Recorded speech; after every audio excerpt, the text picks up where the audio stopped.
Hello everybody, welcome to Girl Talk with Issy, and for today I'm going to be talking about African migration, and this is about the Africans, Nigerians that are based abroad, and just a little bit of their story about migrating to different places, migrating abroad, and what life is like outside of the country of Nigeria. Because I know the topic of migration, a lot of Africans tend to feel that life is better abroad, and some people are just trying to leave. And it's not surprising because there are definitely challenges that we go through in the country. So I just want to get a different perspective on what is the reality of life based abroad. Is it perfect? Is it worse? Is it the same? Let's just hear a little bit about somebody who is based in the States, and her name is Gift Patrick. So just give me a few minutes and I will invite her on, and then we could start the conversation.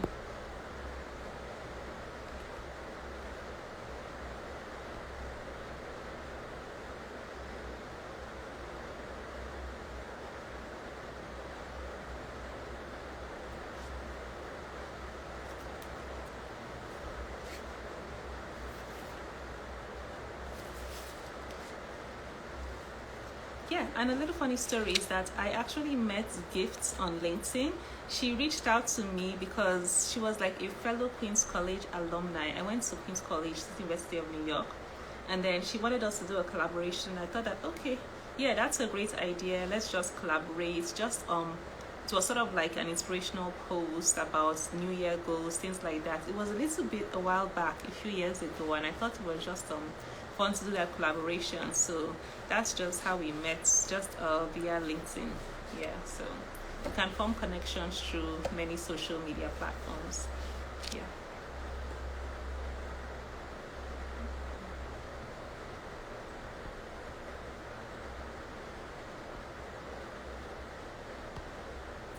Hey Gifts, nice to see you. So you have to put in a request to join so that I can add you. Yeah, you have to make a request first to join the live.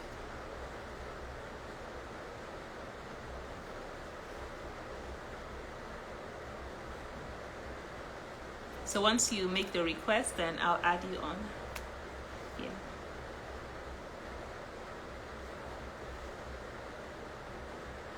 Invite to join.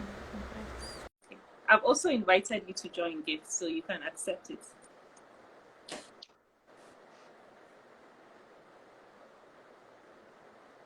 Hi. Hello. Hi, Gifts. Hi, how are you? I'm good. Nice to see you virtually. I know. It's good to see you Yeah. too. It's been a while. I feel like it's been was it 2 years ago that we did that collaboration, that blog Yes. post? Mm-hmm. Yeah. Like Yeah, in the that was middle of the really cool. pandemic. Yeah. So I know it's a little bit late after Independence Day, but I still wanted to I wanted to do something about African migration, because Nigerians, we love to talk about life abroad and living in the country. So I think that it's important to get a perspective on, if somebody wants to migrate, how do they begin that process? How do they sort of plan to move, and what is life abroad like? What are some things that people should know and they should be prepared for? They shouldn't just assume that things are perfect, but how do they prepare themselves to live? So that's just what I wanted to have this conversation about. Yeah. So yeah, we can just get started right away. I wanted to sort of know your story of you were in Nigeria before, right? Yes. Where in Nigeria? I actually lived most of my life in Benin City. I did You are my based what? Benin City. Oh wow, Yeah. okay. Wow. I did my youth service in Ogun State. Okay. I spent some time in Abuja and Lagos as well, but mainly Wow. my high school and my college was in Benin. Okay.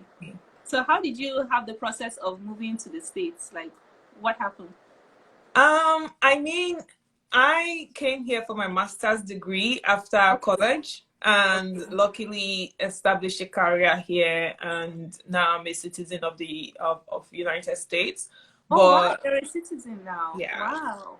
That's nice. So it really started off just wanting to better my career and wanting Hmm. something more in terms of education. We all know the standard of education back home isn't exactly you know, Yeah. especially when you don't have the opportunity to go to like a private Yeah. university or stuff like that. So I knew what I wanted for my career or out of my life. I needed more education. So going to school abroad was really my goal. And luckily I had someone who was willing to sponsor me. Okay. So that was my advantage. And to date, I think I'm grateful I made that move. And yeah, that's really my story. Wait, what university did you go to? I want you to say I your went to university. Queen's College. Yeah, we are both Flushing. alumni of Queen's College. Yes, yes. I think that's Yes. how we connected on LinkedIn, and Yeah. I saw your profile. Yeah, so I went to Queen's Mm. College, like yourself too.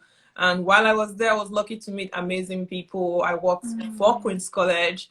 One of my mentors was my boss, and till today, Okay. still someone I reach out to as a big resource person.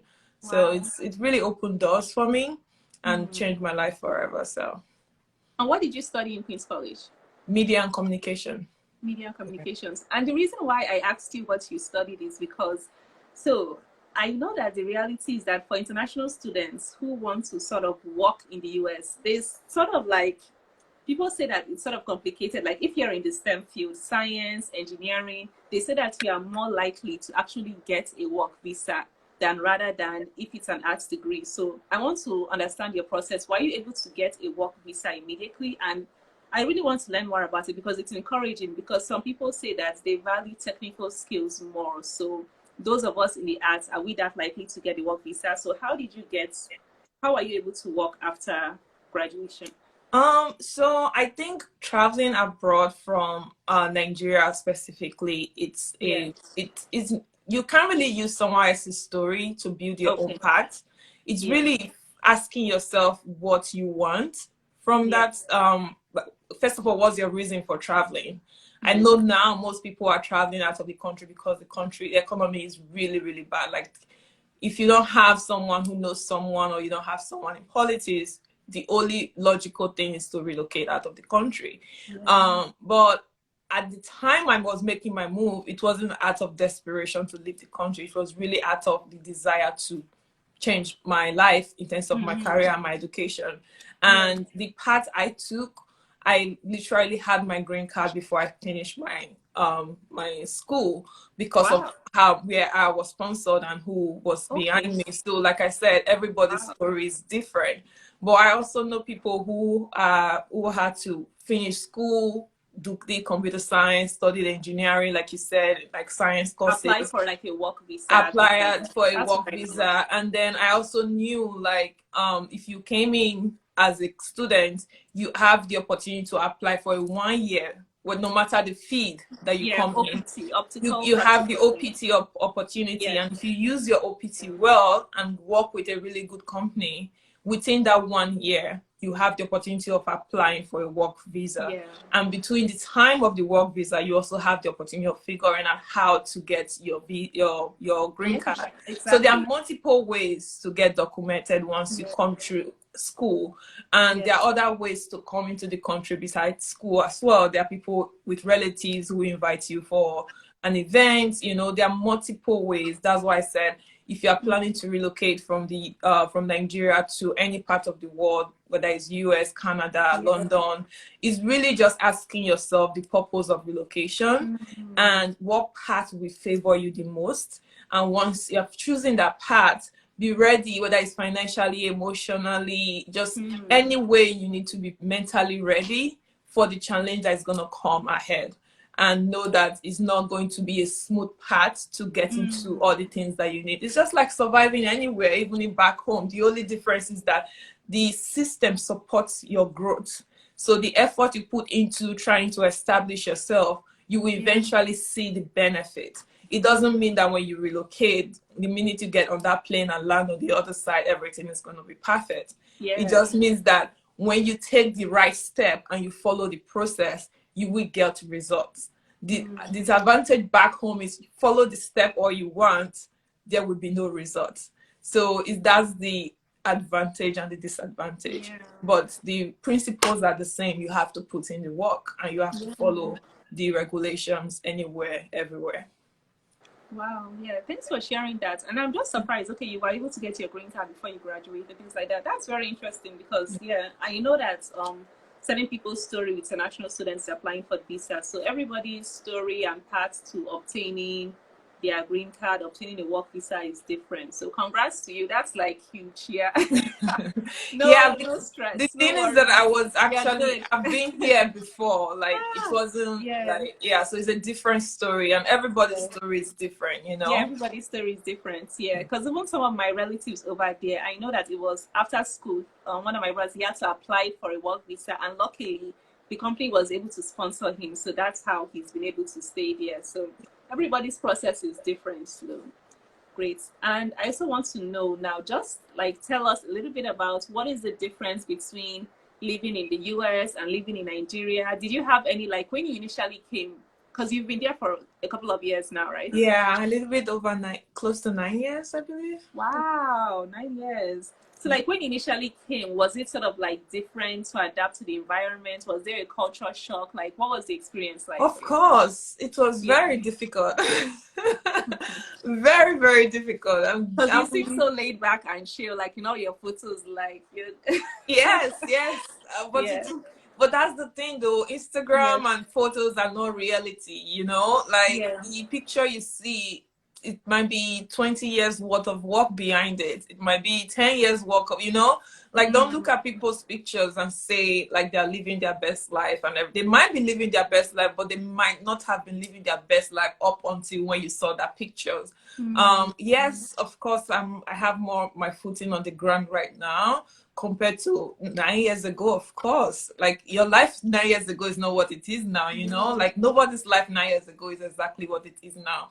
I am grateful for my wins and my failures and my success, but there was a lot of failures, there was a lot of struggles, and I am a testimony of like a community of people behind me. Like my case is exceptionally different. I tell everybody, I tell friends, and even like other immigrants that I meet here, when I hear their story, I'm sympathetic because like I didn't have to go through half of what they went through. But that doesn't mean that I didn't go through my own struggles.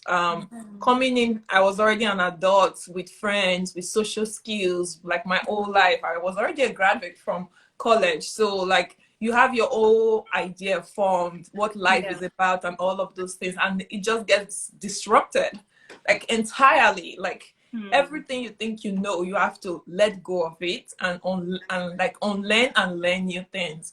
And that process is not easy. If anyone tells you that that's easy, it's not. They're lying. You have to be willing to be like, I know nothing. You know, like, okay, what's this new language I have to learn? Like English doesn't sound like English anymore, you know?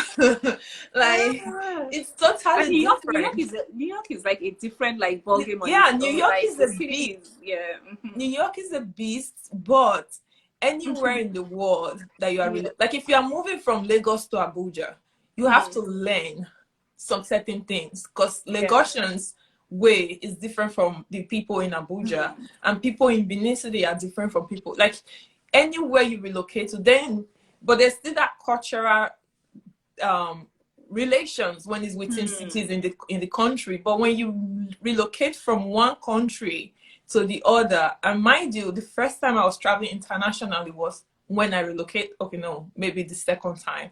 Like I visited New York for a few months before, but the okay, first time I was going to live in another country was yeah, straight from Nigeria to New York. Like wow, that's a big difference. yeah, And you have to learn how people communicate, how yeah, people are trying, like people smiling at you doesn't necessarily mean they're your friends. You know, yeah, like you have to learn all these things and know that nobody's really against you, but yeah, it's just different, and you just have to embrace it. So it's really been interesting. It's been an amazing journey.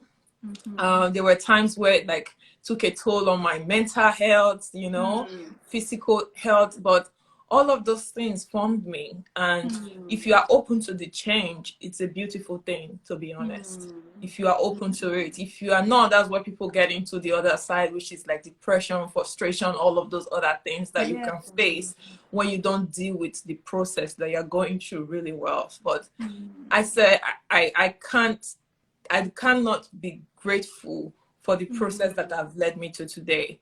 But if I look back, a lot of work went into it, not just from me, but from the people around me who were there and ready to really continue to counsel me and encourage me to keep going and not give up on me even before I realized the potentials within me. So that's what I would say to that. Yeah, that's wonderful. And it's so encouraging. I like the fact that you talk about being open to the process and how you had like a community of people that just helped you there. Oh yeah, but I you want can't to do it also by really yourself. know, like, give us some details about some examples of what you had to sort of like what you had to learn in order to really adapt to New York life, or were there any differences? Because one of my favorite books by Chimamanda is Americana, because I love how she talks about some of the things that we Africans realize. You know, when you're Africa, most people, Africans, we are divided either by tribe or religion.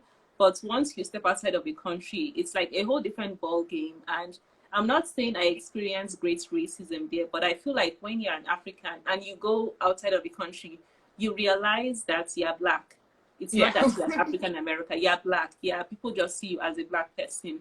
And I wanted to know, did you experience anything like, was that realization of being black, did it change things for you? Because I even remember in Queen's College, there were certain instances where you experienced certain things and people are like, okay, coming from Nigeria, they have this certain expectation from you. Somebody was like, oh, you speak English so well. I'm just like, I didn't even know how to react to that. I'm just like, we speak English in Nigeria, but just like a few little things about the way people treat you. And I was really close to people in like, the Black progressive like student society. So I was like coming into New York in Queen's College, I started to learn about like African American and like Black power, things like that. It didn't really occur to me in Nigeria because I didn't think about it then, but it was just like that. Because we're all black in Nigeria. We're like mostly black in Nigeria. Yeah, exactly. So did you experience any of that, or what's your own story? If you I think yes, there's definitely racism more in the Western world than in Africa, because I mean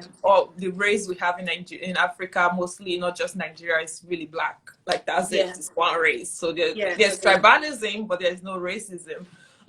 Because we are not exposed to that. We don't have that community. Exactly. So I definitely had to learn fast where like the undertone that I get when it comes to certain things, because they won't come some communities get to feel it more directly, but when you're in a more civil places like educational space, workspace, the racism is more undertone, and you have to be aware when those things happen or are happening to you and try to decipher the best way to deal with it, because there are definitely different ways that you can deal with it in order for you to come out on the better side.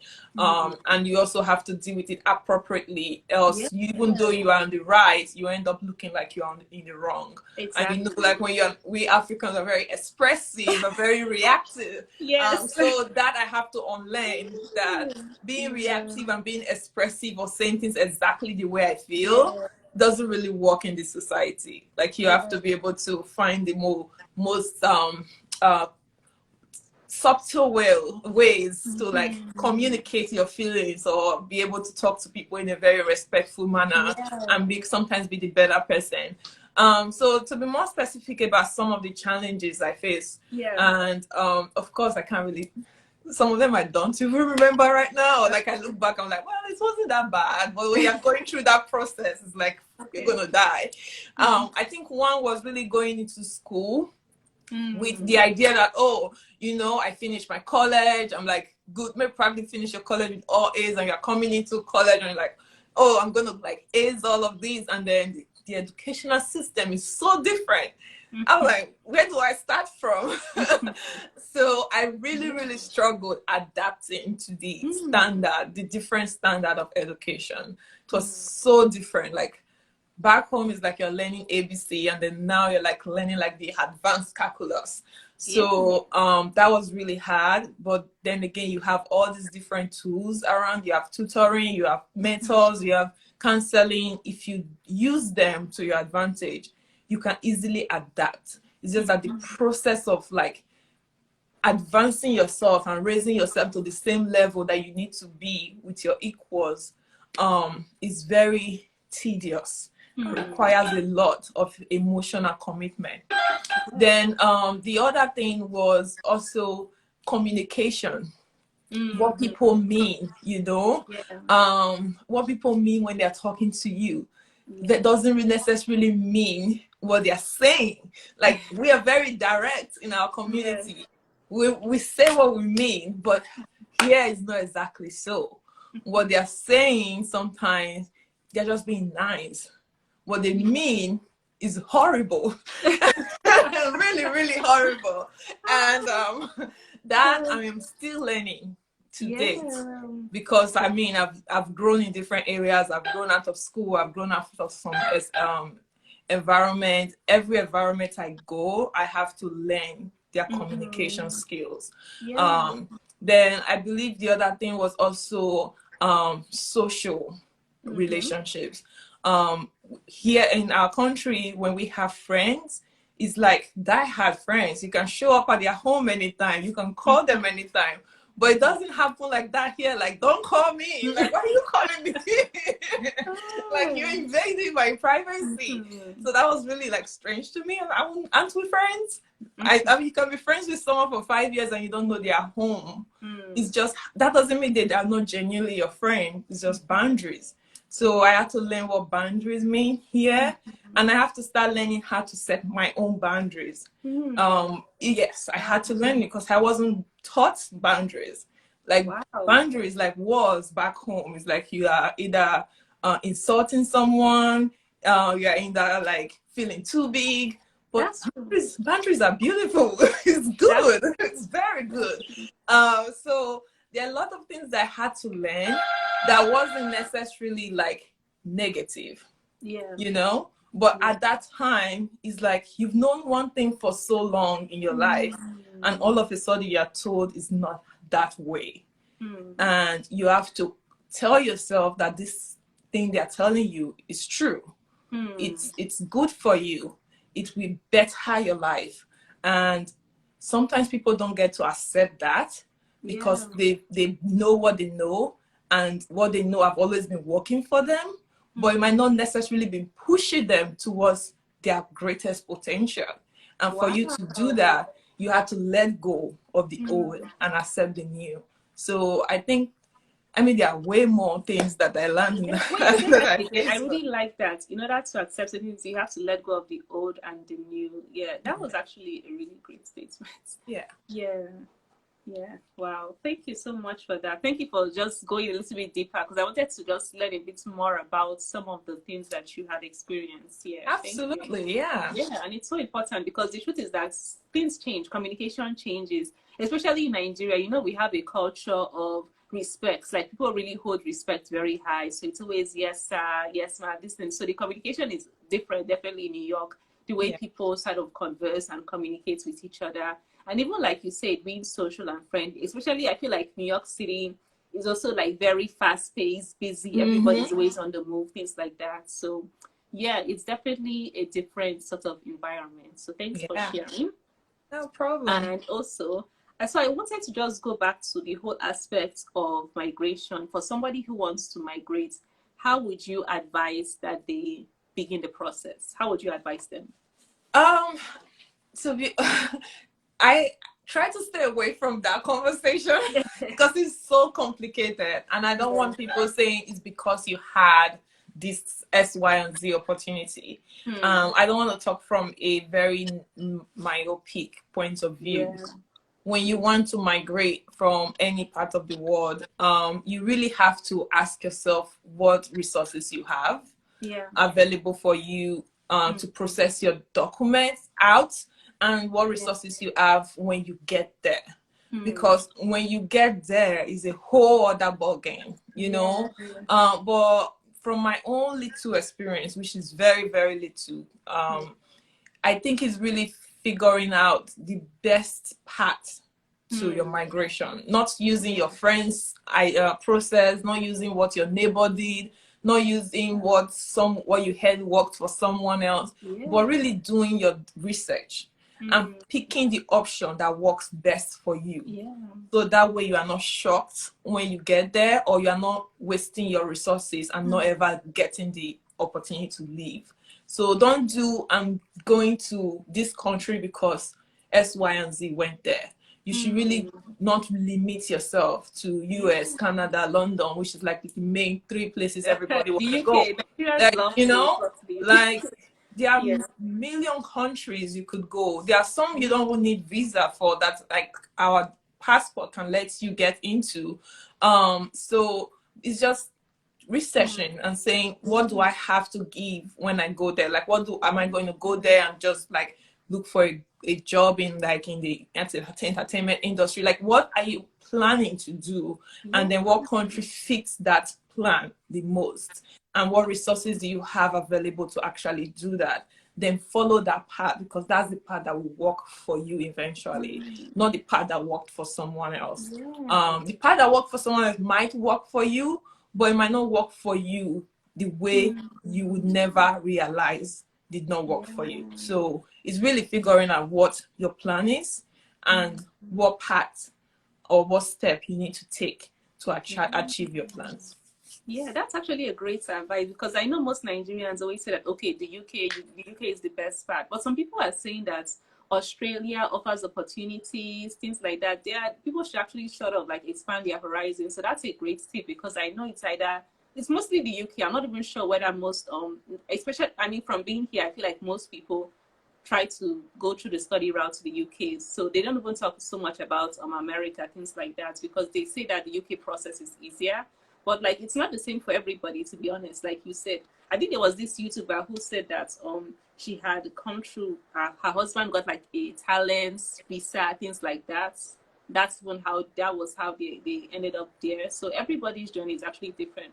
And you should do your research based on what you want to do there. That's a great tip. You shouldn't just say, okay, this person came through this way. So what is it that's your unique skills are, and how do you think your plan of process of moving would be?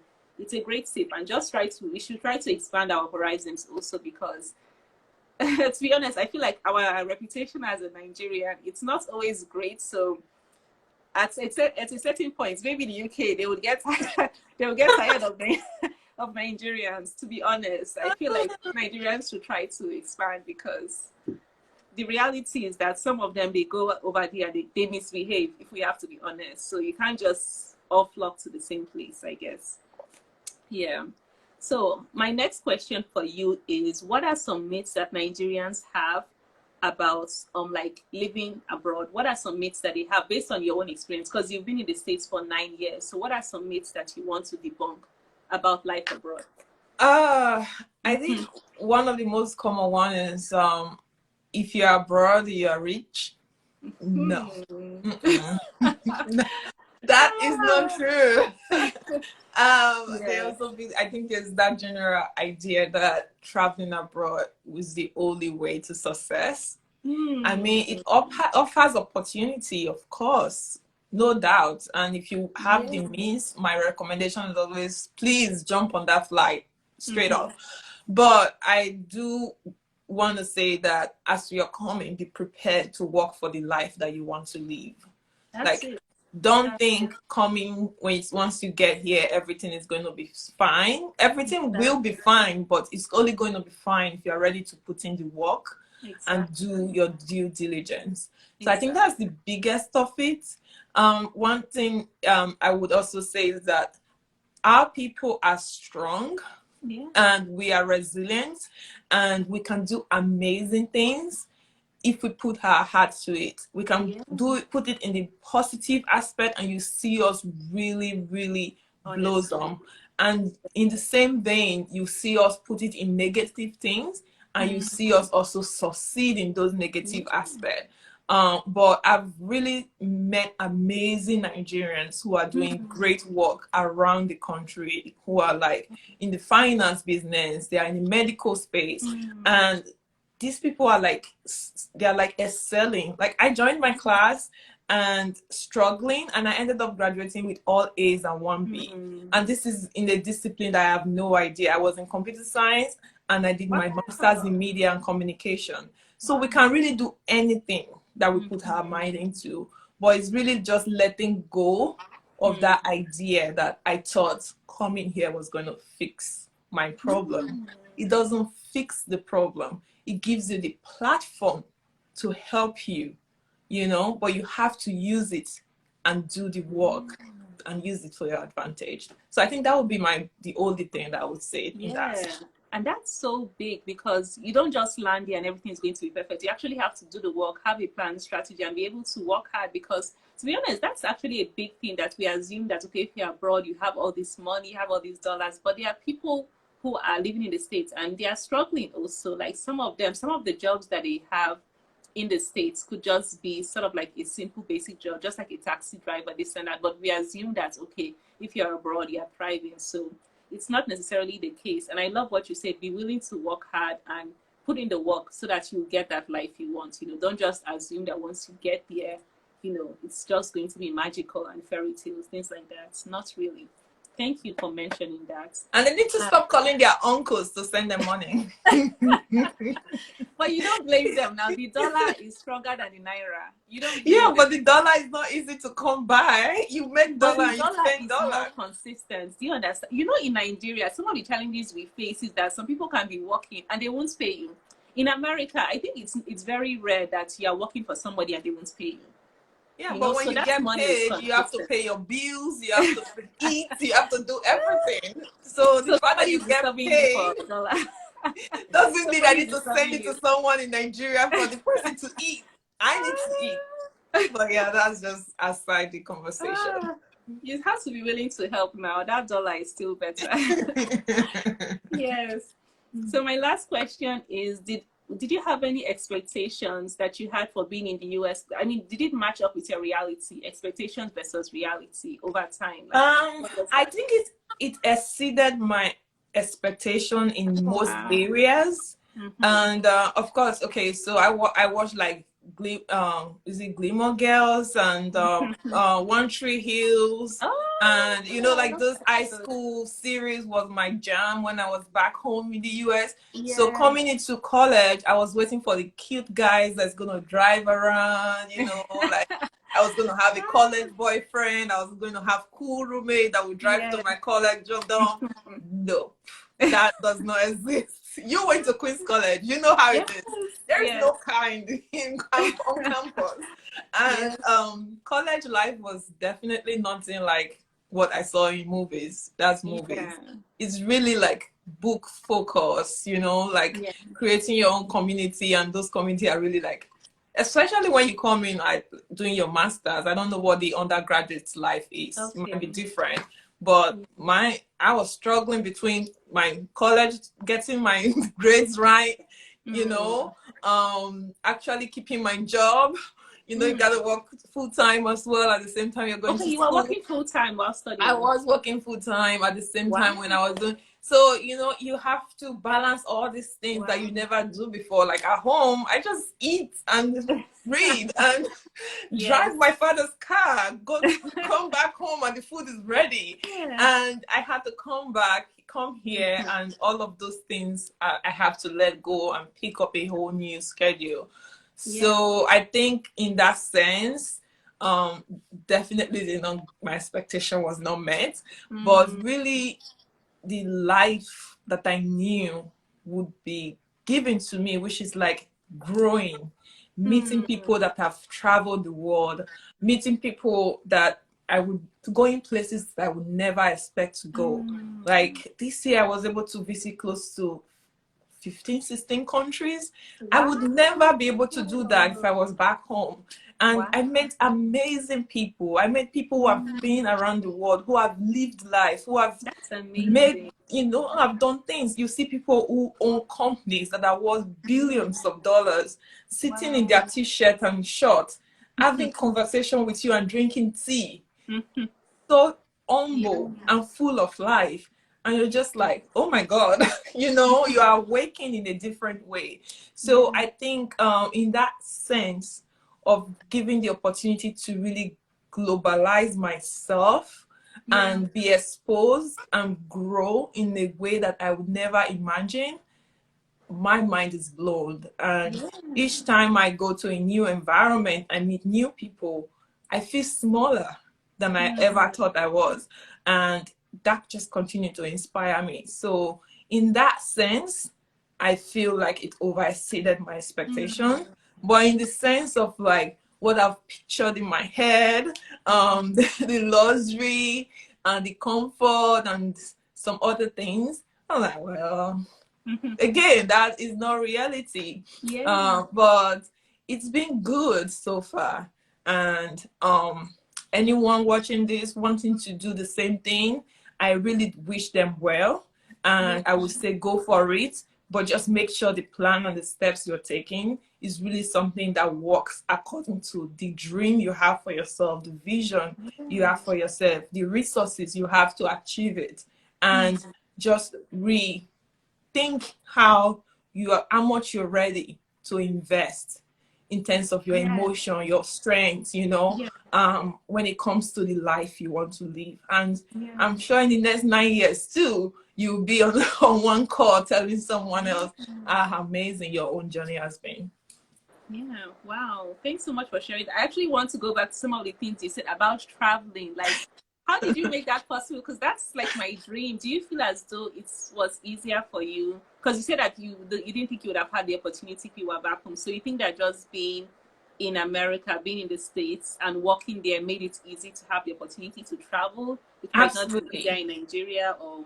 Yeah, I mean, before I became a US citizen, I have to, anywhere I'm traveling with my green card, I'll probably have to get visas. And when you have the Nigerian passport going into different countries, you're asked extra a million questions. So there's like that, although I have a green card. So let's just take that. That's like 100 steps higher than someone with just a regular Nigerian passport. And then the second thing is that we live in a country where your money works for you. So my traveling this year was something that I've been planning for 5 years. You know what I mean? So there's been like savings, there's been plan in my head, there's been things I've put in place in order to be able to sponsor that journey.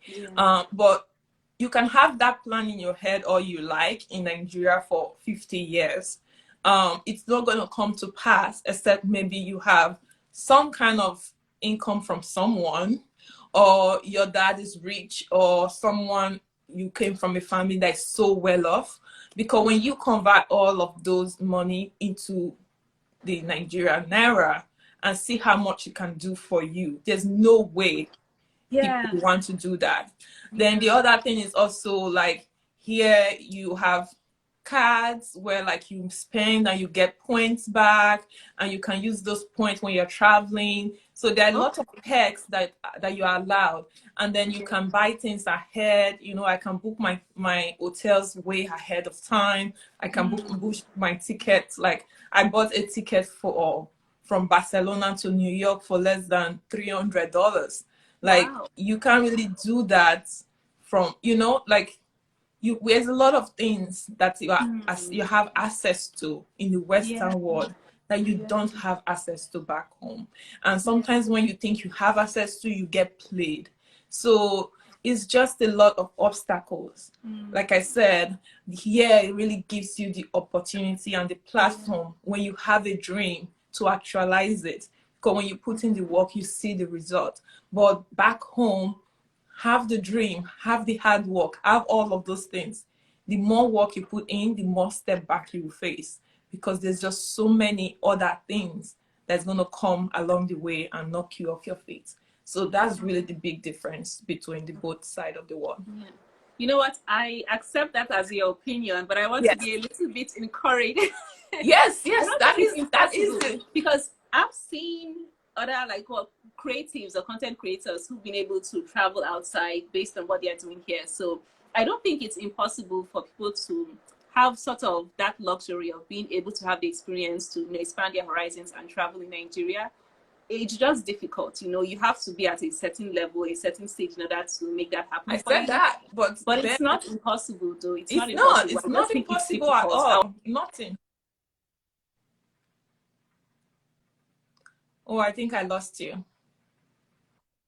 In the Western world, that is it. Yeah. That's definitely true. Thank you so It's much. not. Nothing is impossible. Everything, the life people are living in Nigeria way better than any most people in abroad. It's just Yeah. they are so few compared to the others, you know? That's the difference here. Like if you are here cleaning the floor, you can afford to still have your estate. Like first of all, there will be no electricity problem. There will be the Yeah. security, the basic things of life will be afforded to you. Yeah.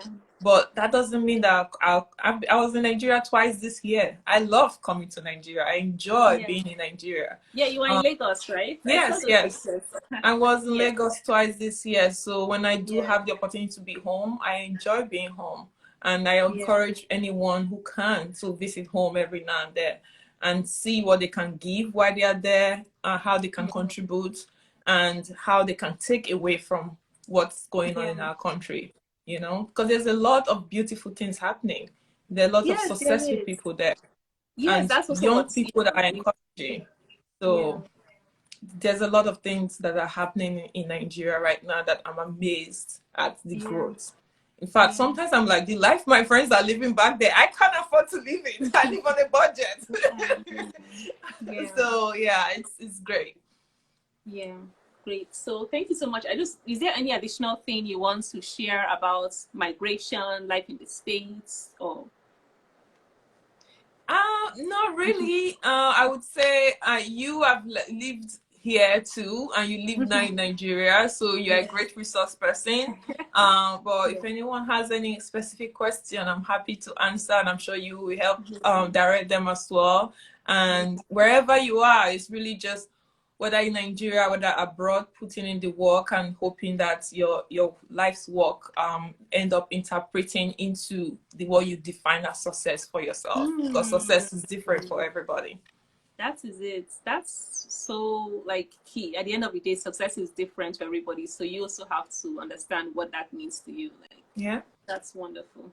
Thank you so much, Gabe. This was Thank nice to see you. you virtually. And maybe one of these days, maybe if you come back to Nigeria, if I'm in New York, like it would be great to meet another Queen's College alumni. I know Yeah. that would be Yes. nice. But until then, we should Yes, until probably then. do more of these. Have a great Yes, evening. you should. Yeah. And I'm so encouraged and inspired by your travels. I'm like, this guy is enjoying me. I'm still trying to.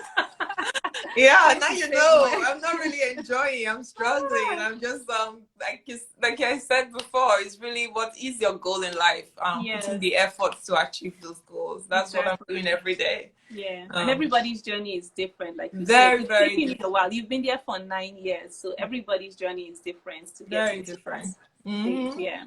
Thank you so much. I had such a great time. And yeah, I look forward to when you're back creating content on YouTube.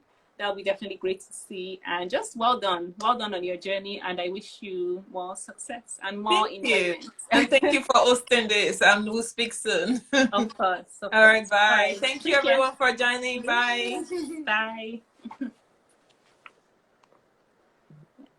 Six.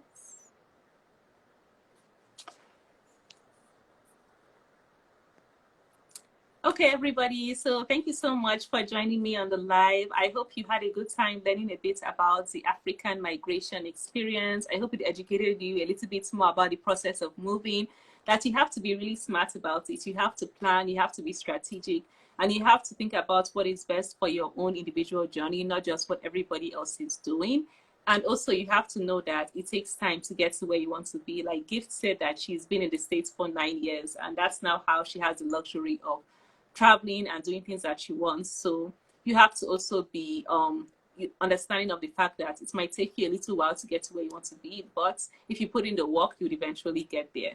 So thank you so much. And Opeyemi, you're joining now. We have finished the live talk. All right, so thank you so much for joining me, and I'll see you on my next talk. Bye.